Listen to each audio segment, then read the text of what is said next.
Section 9.1, trig identities. We're going to verify trig identities for this section.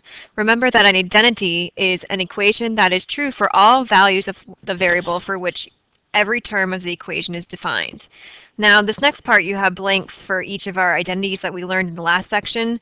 You should pause the video and take a second to write them down, and then when you unpause it, I'm going to reveal the answers just so that you can check. Now, remember the last section, we know the quotient identities, the reciprocal identities, here are the negative angle identities. And then remember that these three identities right here are your Pythagorean identities, and from those we can get these 6 other identities where sine squared t is equal to 1 minus cosine squared t, cosine squared t is equal to 1 minus sine squared t, and you can do the same for each of the ones below it. So make sure you know all those because that's an important part to be able to verify these trig identities. The next part, identities and proofs. Proving or verifying an equation is not the same as solving an equation. To prove an equation, you have to show it's true for all numbers. The first thing we're going to do is to graphically test to determine whether or not an equation could be a possible identity. So when we're doing this, we look to see if the graphs appear to be the same. And note, this does not prove the equations are identities. To prove an equation is an identity, you must do this algebraically or show algebraically that it is. Now for these examples right here, it says determine if the equation is identity graphically. So we're going to go ahead and for these, because it said graphically, put them into our y equals. Now for this you have to be careful because I can't plug into my graphing calculator sine squared x, it won't let me. So instead of plugging it in like that, we can do parentheses sine x and then the squared on the outside. Those two things for your calculator are going to be equal to the same thing. So in my y equals, I'm going to plug my left side of my equation in y1 and the right side into y2. So 2 and then parentheses sine x close parentheses twice squared minus cosine x. And again, don't forget to close that parenthesis there. And then in y2, I have 2 parentheses cosine x squared plus sine x. And I want to make sure my mode is in radian mode. If it's not, make sure you change it over. And then I'm going to hit zoom 7 because that gives me a nice trig window. So there's my first equation. I guess I should in my y equals also either make it a thicker line by hitting enter, or if you hit enter a couple of times, you'll see this little symbol right here, which will show you where it's tracing over. So now if I hit graph, here's the first equation in y1, and then the next one's going to be the equation in y2. And notice since they're not right on top of each other, I know that it is not an identity, so I can just go ahead and hit the on button to stop it there. So let's go to the second equation example. So for the second example, I have something being divided, so you want to put everything in the numerator in parentheses. So 1 plus sine x, and then plus parentheses sine x close parentheses twice squared, and then we have to close everything in parentheses again, divided by, and if it helps, put the denominator in parentheses if you want, cosine of x. And then in y2, we have cosine x plus tangent x. And then I'm going to hit on this, make it a circle graph 2 so that I can see if it's the same or not. So here is my second graph. I think I must have missed something. Yeah, I did. So I'm missing, I forgot to change this to a minus on my paper. It's a minus on your paper, so let's go back. So here's my first equation.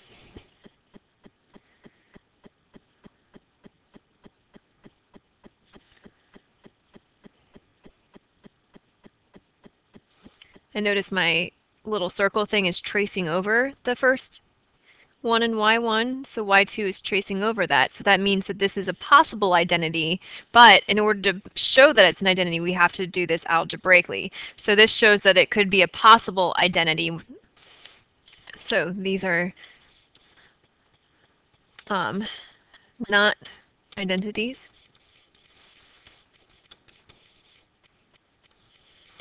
And this is a possible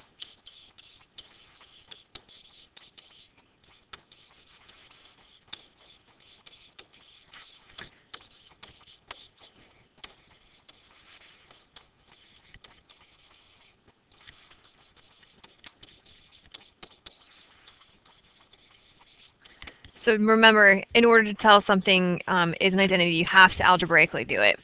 The next part that we're going to talk about is proving identities. Usually there's more than one way to prove a trig identity. However, one way is usually more efficient than another. So just because you solve one of these problems one way, it doesn't mean that it's any right or more correct than somebody else who's sitting next to you solving it a different way. So you and your neighbors might have different answers, but they could both be correct. And that's the case with a lot of these. So what I've done is I've come up with a bunch of helpful strategies that you can use. The first one is know the fundamental trig identities and look for ways to apply them. So that's why I keep saying you need to have these memorized, because on your test and quiz, you're not going to have them in front of you. So if you're always using the identities as you're doing your homework, you're not really memorizing them. You're just using them with having them in front of you. So make sure you have them, memorize them, and try not to use them as you do your homework. For number 2, it says express in terms of sine and cosine. A lot of the time students have an easier time when working with sine and cosine. So if you have like tangent or cotangent, it's easier to put it in terms of sine and cosine. Note which functions are in the final expression you want. Sines and cosine pair up well, as do secants and tangents, and cosecants and cotangents. And the reason that is because of these Pythagorean identities that we have up there. That's why they pair up nicely together. The third one says, if you choose to work with one side of the identity, continuously refer back to the other side to see what you are trying to obtain. It is often better to work with the more complicated side first. When the one side contains only one trig function, attempt to rewrite all functions on the other side in terms of that function. Use Pythagorean identities to substitute for expressions equal to 1. Perform algebraic operations such as factoring, simplifying rational expressions, finding the least common denominator and combining fractions, multiplying by the conjugate, combining like terms, multiplying the numerator and denominator by the same expression to attain an equivalent fraction, replacing a binomial with a monomial, and we'll talk about all these different techniques. The main thing is to not just sit there and stare at the problem, just try something, because even paths that lead to dead ends can still give you insights. Now, let's go ahead and practice some of this.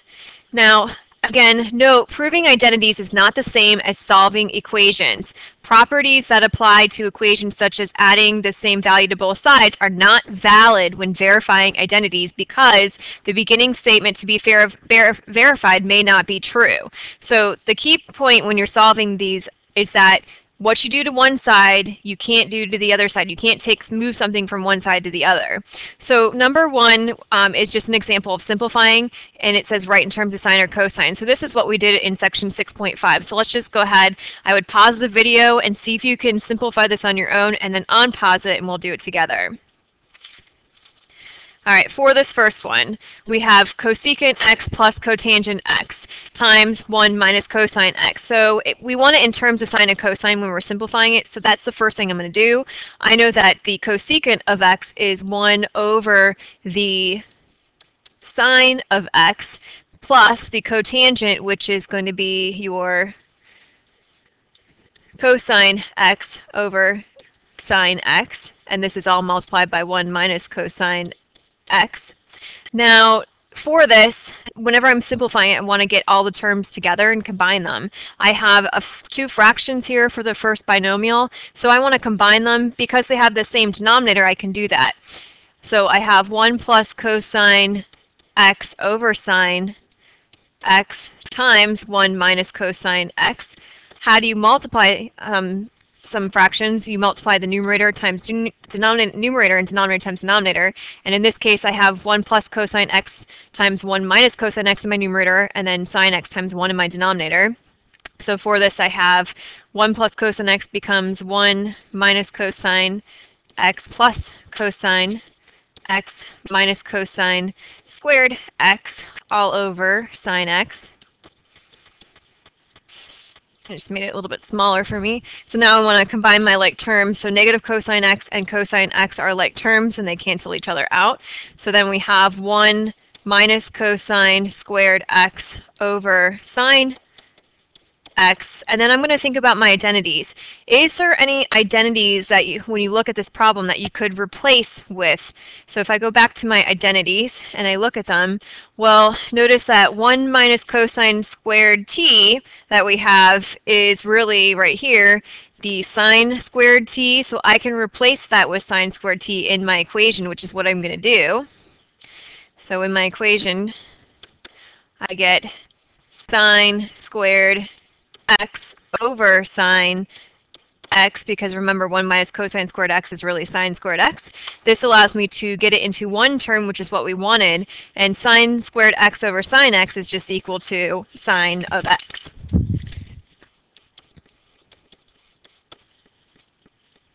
And then that would be my simplified answer. So again, we got it down to one term and we got it down to sine.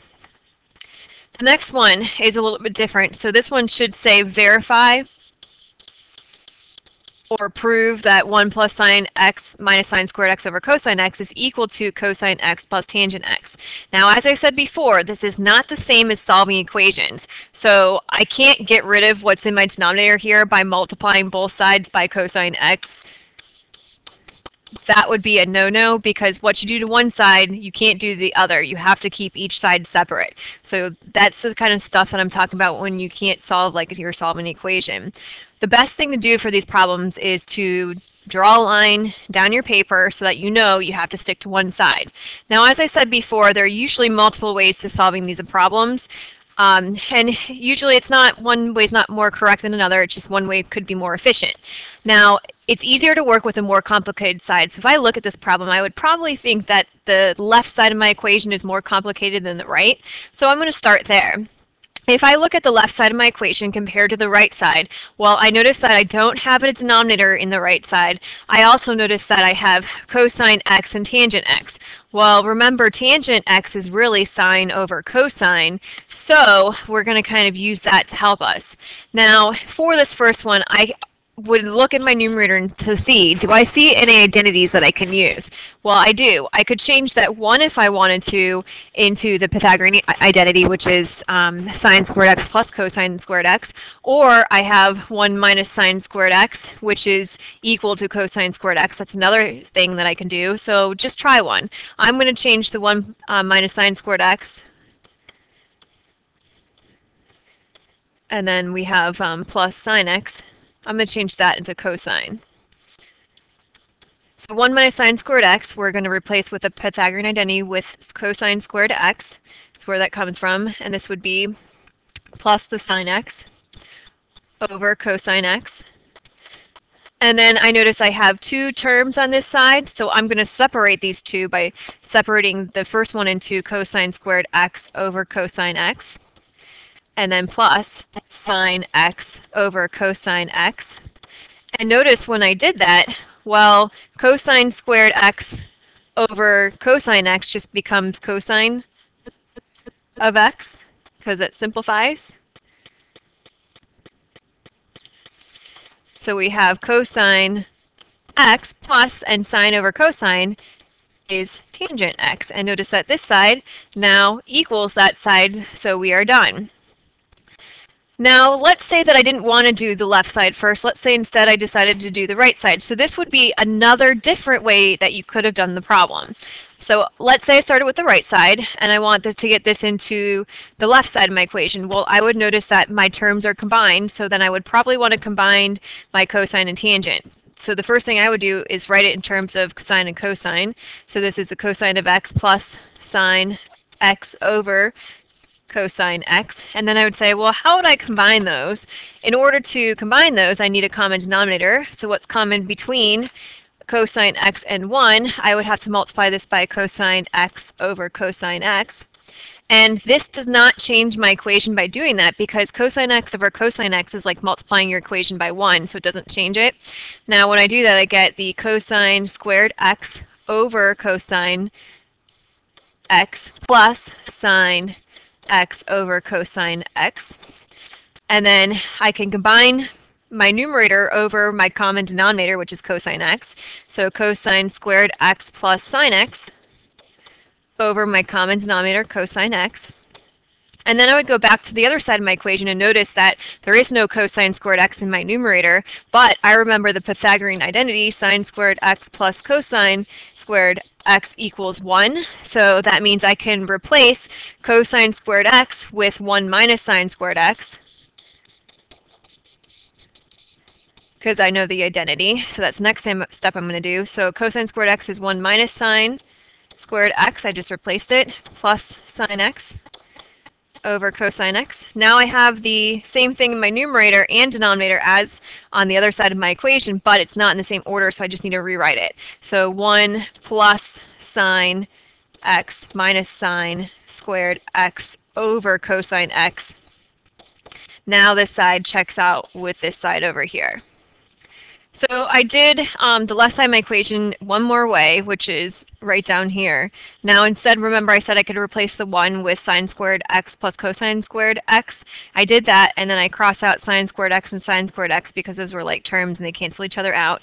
And I got cosine squared x plus sine x over cosine x, and then I separated it because it was separated on the right side of my equation, and notice that that is another way of that I could have solved the problem. So as I said before, that one way isn't better than another, it's just that usually one way is more efficient, and in this case all 3 ways would have really gotten you to the same place at the same time.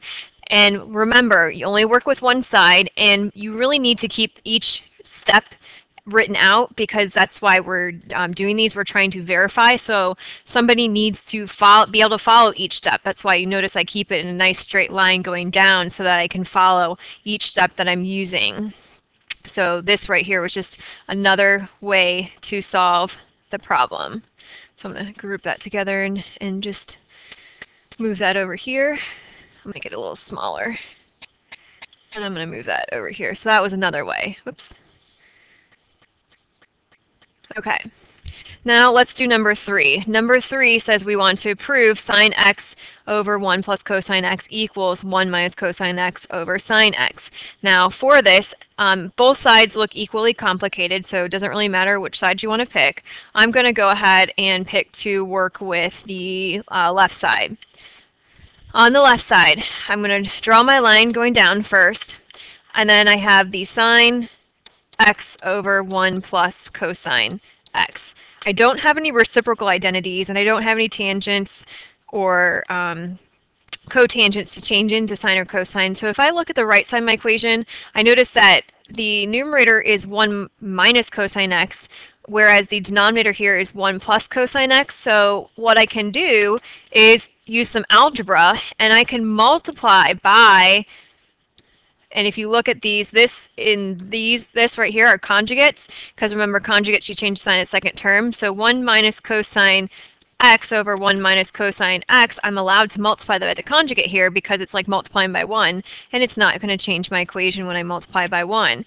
So then I want to distribute in my numerator, so this would become sine x minus cosine x over, and then I'm going to FOIL my denominator. So 1, and then I have minus cosine x plus cosine x minus cosine squared x. Notice I write every step out when I do this.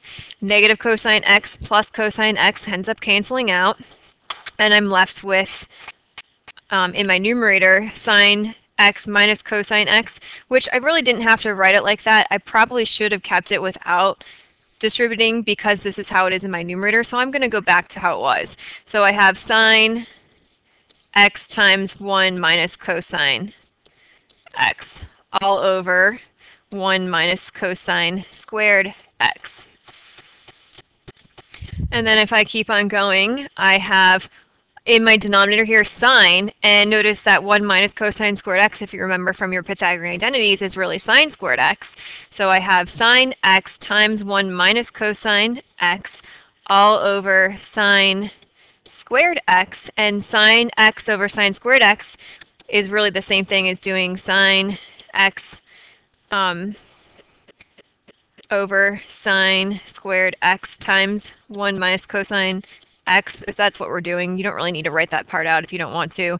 So that just simplifies into one of your sines cancel out. So this sine cancels out with one of these sines, and you're left with 1 minus cosine x. I should really write this underneath. So 1 minus cosine x over sine x. And now you'll notice that this side now equals this side, so we are done.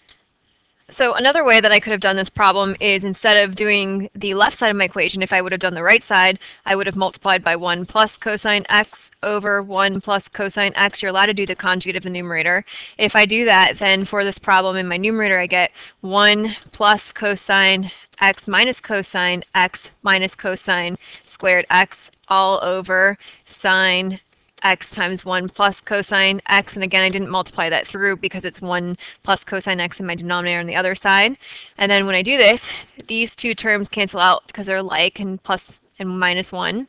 So then we get 1 minus cosine squared x over sine x times 1 plus cosine x. I need to cancel out that sine x, and I notice my numerator needs to be sine x, so 1 minus cosine squared x, remember the Pythagorean identity, that's really sine squared x over sine x times 1 plus cosine x, and then one of these sines cancel out to leave you with sine x over 1 plus cosine x. So that's what I was saying before, that, you know, sometimes it's not easy to see which side to do, but both sides end up resulting in the same thing depending on which side you pick. Now, let's go ahead and do one more for further notes. It says prove cosecant x minus cotangent x equals sine x and then over 1 plus cosine x. For this problem here, it doesn't really matter what side you want to use. Let's go ahead and do the left side of my equation. If I do the left side of my equation, I notice that this side is all in terms of sine and cosine. Because that side is all in terms of sine and cosine, it probably would be helpful to take the left side and put it in terms of sine and cosine. So cosecant is 1 over the sine of x minus the cosine of x over the sine of x, because that is the cotangent quotient identity. And then because they have the same denominator, I can rewrite that as 1 minus cosine x over sine x. And then, oh wait, look at the problem that we just did. Isn't this the same problem where we had this was equal to this side over here? So then I would do everything that I just did in my last problem. So the next step that I would do here is I would multiply this by 1 plus cosine x over 1 plus cosine x, and then I would get 1 minus cosine squared x in my numerator over sine x times 1 plus cosine x, and then I know by my Pythagorean identity that 1 minus cosine squared x is really equal to the sine squared of x, so then that would help me see that I can write sine squared x over sine x times 1 plus cosine x, and then one of your sines cancel out to leave you with sine x over 1 plus cosine x. So that's one way that we could solve the problem. And again, there are other ways as well. Now, what we're going to do in class is we'll do number 5 and this should say number 6 right here, not 5. But what I suggest you do before class, see if you can do these on your own, because the best way to do these problems is to practice it.